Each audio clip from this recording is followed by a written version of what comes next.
अब अगले दिन ये सदन आता है नदी के किनारे।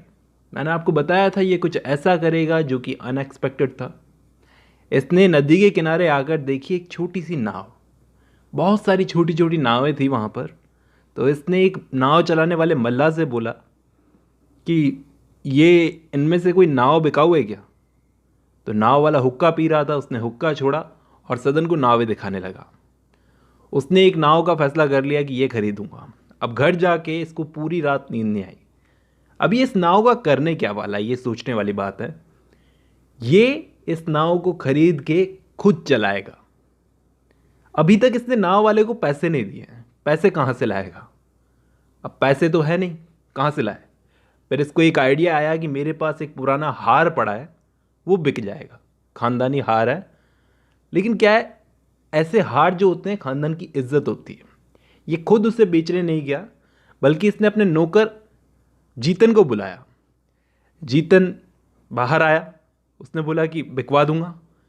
पर जीतन इस हार को लेके गया अपने झोंपड़े में। झोंपड़े में जा कर के उसने मिट्टी में दबी हुई हंडियाँ निकाली, जिसमें उसने ज़िंदगी भर की अपनी हेरा फेरी की गोलमाल की कमाई जो रख रखी थी, उसे निकाल करके सदन को ला करके दी। सदन का हार बिक चुका था। उस हार के पैसों से इसने नाव खरीदी और नाव खरीद कर नाव चलाने के लिए खुद गहरे पानी में उतर गया। इसने नाव के साथ साथ एक आदमी भी किराए पर लिया था जो इसके लिए नाव चलाएगा, एक मल्लाह। ठीक है। वहाँ दूसरी तरफ कोठे खाली हो रहे थे, वहाँ पर वेश्याओं को निकाला जा रहा था, दूसरी जगहों पर रखा जा रहा था, बंदोबस्त किया जा रहा था। वकील साहब दिन रात इसी काम में लगे हुए थे। जो कभी किसी कोठे पर नहीं जाते थे वो आज कोठे पर ही बैठे रहते थे सुबह से शाम तक। क्यों? क्योंकि उन्हें वेश्याओं को एक अच्छी ज़िंदगी देनी थी। और जब ये यहाँ तक पहुँचे थे वकील साहब, तो इस वक्त तक सबने वकील साहब का साथ छोड़ दिया था। यहाँ तक कि विट्ठल दास जी, वो भी अब इनके साथ में नहीं थे, वो भी हट लिए साइड में। वकील साहब तो दिन रात लगे हुए थे और वैश्याओं ने इनका खूब सपोर्ट किया। लग रहा था कि वैश्याएं साथ नहीं देगी, लेकिन खूब सपोर्ट किया। यहाँ सदन नाव चला रहा था जो इसने खरीद ली थी। अब नाव चलाने का इसको कोई एक्सपीरियंस नहीं था, लेकिन ये इस काम में लग गया तो लग गया। किसी को भी इसने नहीं बताया कि मैं ये काम कर रहा हूँ। अब घाट पर सबसे ज़्यादा इसने अपनी नाव को सजा लिया, कारपेट बिछा दिया अंदर और बहुत ज़्यादा सजा लिया, जिससे क्या है, ज़्यादातर अमीर लोग जो हैं इसी की नाव की तरफ अट्रैक्ट होते थे। अब एक ज़मींदार का बेटा था ये, वकील का भतीजा, ऐसा काम कर रहा है, शर्म की बात तो थी इसके लिए। लेकिन फिर भी इसने काम कर करके कुछ ही महीनों में अपना एक झोपड़ा तैयार कर लिया घाट के पास में। अब एक दिन बहुत देर तक इसका आदमी क्या है, नाव लेकर नहीं लौटा। तो इसको चिंता हो गई। ये बाहर गया तो इसने क्या देखा कि सुमन और शांता नाव वालों से बात कर रही थी, मल्लाहों से बात कर रही थी। कहीं जाना था शायद उनको। सदन गया उन दोनों के पास में और उनसे पूछा, कहाँ जा रही हो तुम दोनों। सुमन ने ऐसे बिहेव किया जैसे वो सदन को जानती ही नहीं। उसने बाकी मल्लाहों से कहा, जाओ यहाँ से, ये हमारी घर की औरतें हैं। सदन ने उन दोनों बहनों से पूछा, बताओ तुम दोनों कहाँ जा रही हो। तो सुमन बोली, हमने विधवाश्रम छोड़ दिया है, क्योंकि विधवाओं को पता चल गया था कि मैं वैश्या का काम करती थी पहले, इसलिए हमारे वहाँ रहने से विधवाओं को बहुत तकलीफ हो रही थी। और अब सदन, हमको नदी के पार जाना है, किसी मल्ला से बात करो, हमें जाना है। तो सदन बोला, तुम लोग कहाँ जाओगी, अपने घर तो तुम लोग पहुँच चुकी हो। ये मेरा झोंपड़ा है और मैं इसका पति। मैं नाव चला रहा हूँ 3-4 महीने से, पैसा कमाता हूँ, कमाऊ हो गया हूँ। नौकरी ढूंढने की बहुत कोशिश की थी मैंने, लेकिन मुझे नहीं मिली। यही काम कर रहा हूँ और अब मैं अपनी बीवी शांता को इस झोंपड़े में रख सकता हूँ, इतना लायक हो गया हूँ मैं। दोस्तों, ये दोनों बहनें सुमन और शांता, ये दोनों चुपचाप आश्रम छोड़ करके आई है। विट्ठल दास जी को इस बात का पता भी नहीं है। उनको लग रहा था कि दोनों बहनें डूब के मर तो नहीं गई। विट्ठल दास जी और वकील साहब में बहस होने लगी, एक दूसरे को ब्लेम करने लगे कि तुम्हारी वजह से गई है, तुम्हारी वजह से गई है। वकील साहब को ये खुन्नस भी थी कि विट्ठल दास जी ने वैश्याओं के काम में इनका साथ छोड़ दिया। अब दोनों एक दूसरे को ब्लेम करने लगे। इन दोनों ने सोचा कि जाके सदन से पूछते हैं। वकील साहब बोले, कल सुबह आने दो, उससे पूछता हूँ, क्या पता उसको पता हो कि कहाँ गई हैं दोनों बहनें। सुबह वकील साहब ने भतीजे से पूछा कि तुम रात भर कहाँ थे। तो सदन बोला, चाचा जी मैंने आपको अभी तक बताया नहीं, मैंने एक काम शुरू कर दिया है, मैं नाव चलाना शुरू कर दिया है मैंने। वहाँ पे मैंने अपना झोपड़े बना लिया है और वहीं पर रहता हूँ। तो वकील साहब बोले, हाँ मुझे पता है, मुझे बताया था किसी ने तुम ये काम करने लगे हो।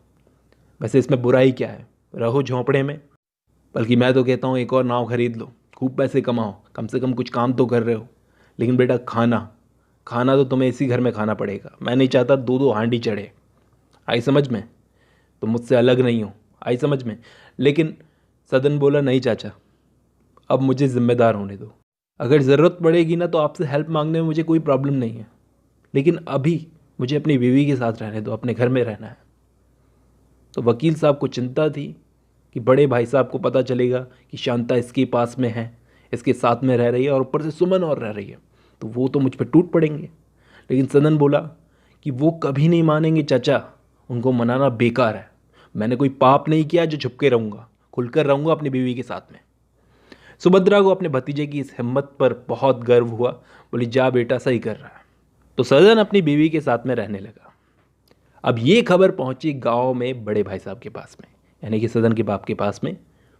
ये सुनकर के सदन के पापा गर्म हो गए। बोले, मैं उस छोकरे की गर्दन काट दूंगा, वो समझता क्या है खुद को। लेकिन सदन की माँ बोली, नादान है, सुमन की बातों में आ गया होगा। लेकिन वो बहुत ही गर्म थे। बोले, सदन की माँ चुप हो जा वरना तेरा भी गला काट दूंगा। दूध पीता बच्चा नहीं है, तूने उसको बिगाड़ा है। एक भी पैसा नहीं मिलेगा प्रॉपर्टी में से। वो क्या समझता है बाबा जब मर जाएगा तो पैसा मिलेगा? भीख मांगेगा, भीख। उस चुड़ैल को कभी भी मैं अपने घर की बहू नहीं बनाऊंगा। बड़े भाई साहब आज बहुत बहुत ज्यादा गुस्सा थे। बोले, सारी प्रॉपर्टी दान कर दूंगा।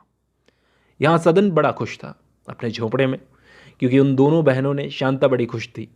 सुमन ने सारे घर का काम संभाल रखा था। वो कपड़े सिलती थी, सारा खाना बनाती थी और सारे घर का काम करती थी। सिलाई करके अपना खर्चा खुद चलाती थी, लेकिन इन हस्बैंड वाइफ से कुछ नहीं मांगती थी। इतना काम करती थी। लेकिन यहाँ पर थोड़े टाइम में सदन और शांता को इसकी कोई कद्र नहीं होती थी। उन्हें तो लगता था जैसे ये काम करने के लिए ही बनी है। वो दोनों अपने में ही लगे रहते, तो ये सारा दिन काम करती रहती। अब दोस्तों, अगर आप देखोगे तो सुमन में वाकई बहुत ही चेंज आया है। अगर आप उसे नोवेल की शुरुआत में देखते और अब देखोगे तो काफ़ी चेंज आया है। उसको अगर बुखार भी आ जाए ना इनके घर में तो ये किसी को नहीं बताती थी, इसको कोई पूछने वाला ही नहीं था। सदन और शांता में से कोई भी नहीं। वो दोनों हस्बैंड वाइफ अपने आप में लगे रहते थे और ये अकेली पड़ जाती थी, इसको पूछने वाला कोई नहीं था। वो दोनों हस्बैंड वाइफ इस पर तरस तो दिखाते थे, लेकिन इसे वो नहीं चाहिए था। ये दोनों बचे बचे रहते थे, पता नहीं क्यों सुमन से। इसे घर की नौकरानी टाइप का बना दिया था। साफ साफ दिख रहा था कि इनके दिमाग में चल क्या रहा है। ये कहना चाहते थे लेकिन कह नहीं पा रहे थे कि सुमन, अब तुम अपना बंदोबस्त कहीं कर लो, क्योंकि अब हमारी फैमिली है। फिर एक दिन यहाँ पर, जहाँ पर ये लोग रहते थे नाव वालों के आसपास, सारे नाव वालों को पता चल गया कि ये सुमन एक टाइम पर वैश्या थी। अब नाव वालों की औरतों ने इसके घर में आना बंद कर दिया। सदन के घर में सुमन के पास में पहले आती थी, उन्होंने छोड़ दिया। सदन के घर का पानी भी पीना बंद कर दिया। ऐसे ही दूसरा साल भी आ गया और सदन को अब थोड़ी थोड़ी बात पर सुमन से चिढ़ होने लगती थी। सुमन पर वो गुस्सा कर देता था। सुमन को समझ में आ गया था कि अब यहाँ से भी निकलने का टाइम आ गया है। दुनिया में कोई भी अपना नहीं होता। उसकी खुद की बहन अब उससे ऐसा बिहेव करने लगी थी कि पूछो ही मत। उस दिन वो बहुत रोई, सोचने लगी कि अब कहाँ जाऊँ।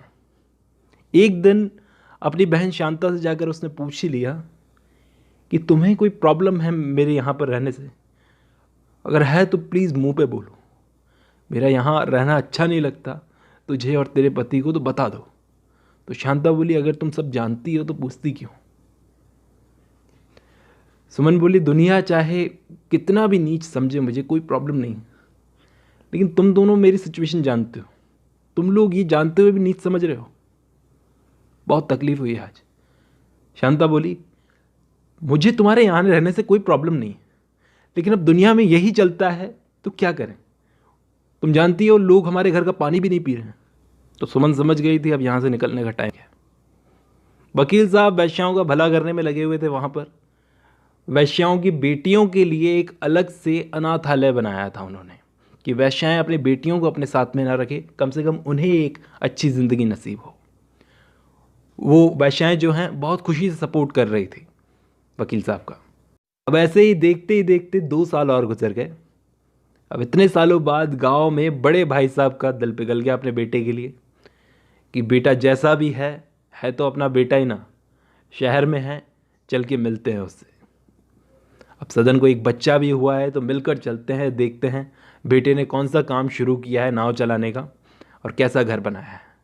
और दोस्तों, यहाँ पर सदन को दिन ब दिन सुमन का अपने घर में रहना बिल्कुल अच्छा नहीं लग रहा था। वो उसे नीच नज़र से देखता था, सोचता था कि यही वजह है कि मैं और मेरी बीवी यहाँ पर रह रहे हैं, अपने घर वालों से दूर। देख लो, ये वही सदन है जो कभी सुमन पर जान देता था और आज इसे घर से बाहर निकालना चाह रहा है। आज सोचता है कि मैं भी क्या पागल था जो ऐसी रंडी के पीछे पड़ा था। इसकी बीवी शांता ने तो काम करना बिल्कुल ही बंद कर दिया था, क्योंकि अभी अभी वो माँ बनी थी। और एक दिन सदन के पिताजी, उसकी माँ, घर के सारे लोग, चाचा चाची, उसकी दोनों बहनें, सब सदन से मिलने आए। सदन ने अपना सिर घर वालों के सामने झुका लिया। पिताजी बोले, आज तेरे बाप को तुझ पर नाज है और तू सिर झुकाए खड़ा है। मेरे ना सही तो अपने माँ के तो पैर छू ले। सदन को अपने बाप को देखकर रोना आ गया। सदन के पिताजी भी उसको देखकर रोने लगे। माँ बाप ने अपने बेटे को गले लगा लिया, ये अपनी माँ के पैरों पर गिर गया। क्या सीन था। सदन के तो पैर ही जमीन पर नहीं थे, सारे के सारे उसके बेटे की छठी पर आए। अंदर जाके सदन की माँ ने घर देखा तो बेटे का घर तो बड़ा साफ था, सारी चीज़ें ठिकाने पर थी। शांता ने देखा सास आई है तो सास के पैर छुए। बहू तो बहुत सुंदर थी, बच्चा तो कान्हा था, कान्हा। सारे के सारे लोग खुश थे, लेकिन किसी ने भी ये नहीं सोचा कि सुमन कहाँ पर। सुमन बैठी थी गंगा घाट पर। उसने देखा कि सदन की फैमिली आ गई है। अब वहां अपना दाना पानी खत्म हो गया। आज ये बैठी सोचने लगी कि अब कहाँ जाऊं, क्योंकि अब इसकी बहन शांता को भी इस पर भरोसा नहीं था। थी तो ये एक वैश्या, क्या पता मेरे पति को फंसा ले। और दोस्तों, सबसे बुरा पेनफुल सीन मुझे इस नोवेल के अंदर लगा जब ये घर गई ना, वापस जाकर देखा कि सदन की फैमिली आ गई है। तो सदन की माँ ने कहा कि वो भी यहीं पर रहती है। तो उन्होंने कहा हाँ। तो सदन की माँ ने कहा कि ये घड़ा जो है ना, इसको फेंकवा दो और बर्तन जो वो इस्तेमाल करती थी ना, उसको फिर से धुलवाना। ये सुनकर के ये वहां से आ गई कि अपना दाना पानी यहाँ पर खत्म हो गया। आज इसका दिल बहुत रो रहा था। ये अंधेरे में गिरते पड़ते, पत्थरों से टक्कर खाते खाते जा रही थी। पैर में कांटा चुभ गया, पैर पकड़ के बैठ गई। रात का वक्त था, चारों तरफ अंधेरा, डरी हुई। आज अकेलापन कुछ ज्यादा ही लग रहा था। उसे याद आई दमयंती, सीता माता, सावित्री, सबकी याद आई। इन सबको भी तो भुगतना पड़ा था ना, क्योंकि औरत का शुरू से दुख भोगने वाला भाग्य है। पूरी रात ये सफेद साड़ी में सड़क पर घुटनों पे साड़ी को लपेट कर बैठी रही। इसे वो दिन याद आ रहा था जब इसके पति ने इसको घर से निकाला था। उस रात भी तो ये ऐसे ही बैठी थी। तभी इसने क्या देखा कि गजादर इसके सामने खड़ा था। गजादर ने आकर बड़े प्यार से इसके सर पर हाथ फेरा और कहा कि तुम्हें मैंने कहा था ना कि आज तक तुम खुद के लिए जीती आई हो, अब दूसरों के लिए जियो, वही तुम्हारा रास्ता है। लोग तुमसे भी बहुत बुरी हालत में। गजादर ने इसे उठाया और एक जगह ले गया, एक अनाथ आश्रम में। उस अनाथ आश्रम में वैश्याओं की बच्चियां थी। मैंने आपको बताया था वैश्याओं की बच्चियों के लिए एक अनाथ आश्रम बनाया गया। कोई भी औरत इन बच्चियों को पढ़ाना नहीं चाहती थी। तो गजादर ने बोला कि तुम इनकी मां बन जाओ। सुमन ये सुनकर रो पड़ी। और दोस्तों, यहीं पर ये नोवेल ख़त्म होती है। इसके बाद में 1 साल गुजर गया। सदन अपनी फैमिली के साथ में मज़े में था। उसके पिताजी तीर्थ यात्रा जाना चाहते थे, लेकिन नहीं गए। वकील साहब ने अपनी वकालत छोड़ दी, म्यूनसिपैलिटी संभालते थे वो। विट्ठल दास जी अभी भी लगे हुए थे अच्छे कामों में। सदन ने यहाँ पर अपने नाव का अच्छा बिजनेस खोल लिया था, अच्छे पैसे कमाता था। और गजानन जी साधु, गजाधर बाबू, वो जंगलों में घूमते रहते थे, लोगों की मदद करते थे, जैसे वो शुरू से करते आए थे।